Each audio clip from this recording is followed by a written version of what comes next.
تو اپنی ٹرانسمیشن کا کرتے ہیں باقاعدہ آغاز. ہمارے ساتھ موجود ہیں ظفر ہلالی, فارمر ڈپلومٹ اور تجزیہ کار. اس کے علاوہ ہمارے ساتھ موجود ہوں گے منصور قریشی جو کہ پولیٹیکل اسٹریٹجسٹ ہے. لیکن سب سے پہلے سوال ظفر ہلالی صاحب سے. ظفر صاحب, ویلکم ٹو دا ٹرانسمیشن. اب یو ایس الیکشنز جو ہیں, اب گھنٹوں کی یہ گیم رہ گئی ہے. ہاں, لیکن یہ ایک چیز ضرور ہے کہ سب کے مفادات اور سب کے جو ہے وہ پولیٹیکل انالیسس ایک طرف. Now what negatives does both carry right now, because ابھی میں دیکھ رہا تھا تو کملا ہیرس جو ہیں ان کو مشیگن میں وہ جو عرب سمپیتھی ہے وہ لینے کی کوشش کر رہی تھیں, ان کو وہاں سے ٹھنگا دکھایا گیا ہے. اور ٹرمپ جو ہیں وہ گئے پینسلوینیا, انہوں نے وہاں کی کیمپین, تو وہاں سے جو انہوں نے لیٹینو ووٹرز کے خلاف بیان دے دیا تو وہ ان کے اب گلے پڑ گیا ہے. تو دونوں اپنے اپنے نیگیٹیوز کیری کرتے ہوئے چل رہے ہیں ساتھ میں. دیکھیے, سیدھی سادی بات ہے کہ یہ ایک ہر اسٹیٹ میں ایک نیا فینومینا ہوتا ہے. ہر اسٹیٹ کے انٹرسٹ مختلف ہوتے ہیں, ان کے پرابلمز بھی مختلف ہوتے ہیں.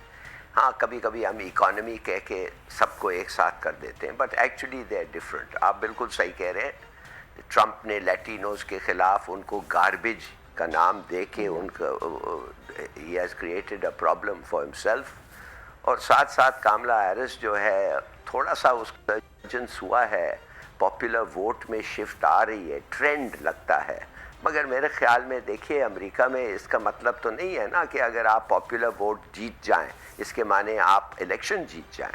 ہلری کلنٹن نے 3-4 ملین ووٹس زیادہ پائے تھے ٹرمپ سے, مگر ان کا سسٹم ایسا ہے کہ even if you won the popular vote اس کا مطلب نہیں ہے کہ یو ون دی الیکشن.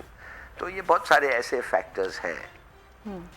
اچھا, اگر ہم ماضی پہ نظر ڈالیں, جو 2 انتخابات کو اگر ہم دیکھتے ہیں, لاسٹ 2 جو ان کے الیکشنز ہوئے ہیں, مشیگن ایک ایسی ریاست رہی ہے, کہا جاتا ہے کہ جو وہاں سے جیت جاتا ہے پھر اس کے لیے صدر کی کرسی پر بیٹھنا بڑا آسان ہو جاتا ہے. Do you think is it right thing, اس میں کوئی ریالٹی ہے؟ دیکھیے, مچیگن میں تو ایک بڑا یہ مسلم ووٹ ہے, رائٹ, اور مسلم ووٹ جو ہے مچیگن کا, عرب ووٹ خاص طور, میرے خیال میں وہ کس کو جائے گا. ہیرس جس کا صدر جو بائیڈن جو اس کا وہ ساتھی اور صدر تھا, انہوں نے تو ہی has helped Netanyahu, an international criminal, اس کو تو جینوسائیڈ میں مدد کی ہے اس نے, تو ان کو ووٹ نہیں کرنا چاہیے ہیرس کے لیے. اور ساتھ ساتھ ٹرمپ جو ہے وہ تو کہتا ہے میں بالکل ساتھ کھڑا ہوا ہوں اسرائیل کے, اور میں دیکھوں گا کہ اسرائیل کو کبھی ہمیں چھوڑوں گا نہیں. یہ وہ تو گاڈ نوز کس کے لیے ووٹ ظفر ہلالی صاحب, دونوں بڑے لیتھل لگتے ہیں. جی, قطع کلامی کی معذرت, ایک جانب ڈونلڈ ٹرمپ کا یہ بیان ہے, جبکہ دوسری جانب ہم یہ بھی دیکھتے ہیں کہ ان کا یہ سٹیٹمنٹ بھی سامنے آ چکا ہے کہ اگر میں اقتدار کی کرسی پر آیا تو جو جنگ اس وقت جاری ہے مڈل ایسٹ میں امن لے کر آؤں گا. ہاں, تو وہ کہہ رہا ہے بیسکلی سیز فائر ہو جائے گا. مگر اب وہ سیز فائر کے لیے جاتا ہے تو وہ جو ایک قاتل ہے ادھر نیتن یاہو, وہ اس کو کہتا ہے کہ cease fire means Hamas wins. جب تک میں نے حماس کو ختم نہیں کیا, حزب اللہ کو ختم نہیں کیا, ایران کا انفلوئنس کو نکالا نہیں, ہمیں روکنا اس وقت تو غلط ہے. دیکھیے, بات اصل یہ ہے کہ میرے خیال میں ہم لوگ جو آؤٹ سائڈرز ہیں, ہمیں ایک چیز سوچنا چاہیے کہ جتنی بڑی شکست اس وقت ہوئی ہے اسرائیل کو, میرے خیال میں کبھی نہیں ہوئی ہے یہ 70-75 سال میں.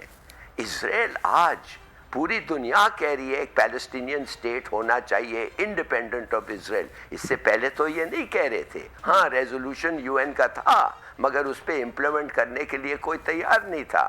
اب کتنے سارے ملک, نمبر 1. دوسری بات یہ ہے, جیسے آپ سنے ہوں گے اسکاٹ ریٹر اور دوسرے ایکسپرٹس کہہ رہے ہیں کہ اسرائیلی آرمی تو تباہ ہو رہی ہے, وہ لڑنا نہیں چاہتے اس جنگ. They were not recruited or trained for kind of war. ان کا تو ایک ٹیکنالوجیکل وار تھا, جلدی لڑو, ختم ہو, واپس آ جاؤ. اب تو ان کو روز مارے جا رہے ہیں. یہ تو جنگ جو ہے, اگر آپ مجھے پوچھیں, اور اگر ان میں حوصلہ ہے ہمارے مسلمان بھائی فلسطین میں اور جگہ, افسوس سے یہ کہنا پڑتا ہے کہ دوسرے ملک جو ہمسایہ ملک ہیں فلسطین کے, وہ تو ان کے فلسطینیوں کو کچھ مدد ہی نہیں کر رہے. آپ کبھی سوچ سکتے ہیں مصر کا جو سٹانس ہے, مصر کا جو سٹانس ہے, وہ تو لگتا ہے کہ وہ ایکچولی ہیلپ کر رہے ہیں اسرائیل کو.